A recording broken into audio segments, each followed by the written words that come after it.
If you've ever wanted to display a live website, a social media feed, or something like a chat window directly in your OBS Studio stream, then this is the tutorial for you.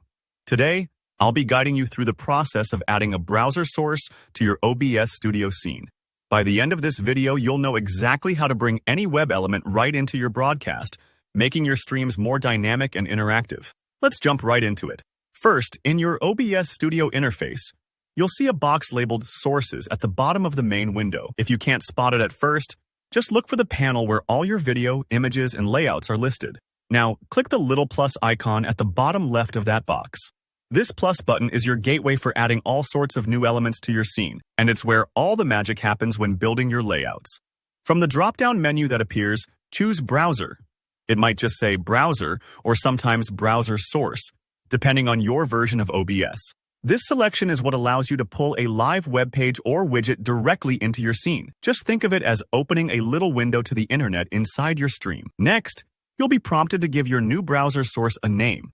This is more important than it sounds.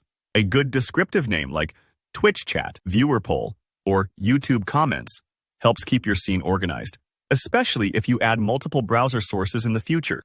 Once you've typed a name that makes sense for what you'll be showing, go ahead and click OK. At this point, a Properties window pops up, and here's where you customize exactly what's displayed. Let's slow down and walk through these settings together. First, the URL field. This is where you paste the full web address of the site or widget you want visible in your scene.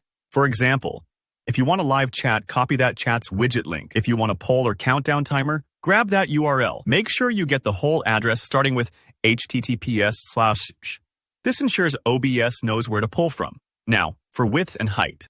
By default, these numbers might not match your OBS canvas size. If your stream output is 1920 by 1080, set the width to 1920 and the height to 1080. Why? This makes your browser source perfectly fill your canvas, so you don't run into odd cropping or having to resize awkwardly later. Think of it like stretching a photo to perfectly fit a picture frame. Getting these numbers right up front saves you a lot of hassle. Scrolling down, you'll see control and audio settings. If the web page includes sound, maybe a notification ding or background music, you can choose whether OBS manages this audio separately. Control via OBS Audio is a good default unless you have a specific reason not to. It gives you flexibility later in your audio mixer so your stream soundscape stays under control. There's also an option labeled Shutdown Source when not visible. If you're using the browser source only occasionally, enabling this feature means OBS won't keep loading the web page when it's hidden, saving system resources. For most streamers, checking this box is a smart move, but if you always want the site running behind the scenes, you can leave it off. Once all those settings feel right, click OK at the bottom. Now, you'll see your browser source pop up in your scene's preview window. If your website includes interactable elements, maybe you want to log in, click a button, or type something, you can do that by right-clicking the source in your Sources list and selecting Interact. OBS creates a live view of the web page so you can handle quick setups or logins without ever leaving the app. From here, you might need to adjust the size or crop the source to fit your scene exactly how you want. To resize, simply drag the corners of the browser layer in the preview. And here's a handy tip. To crop, hold down the Alt key on your keyboard, then drag the red handles at the edges.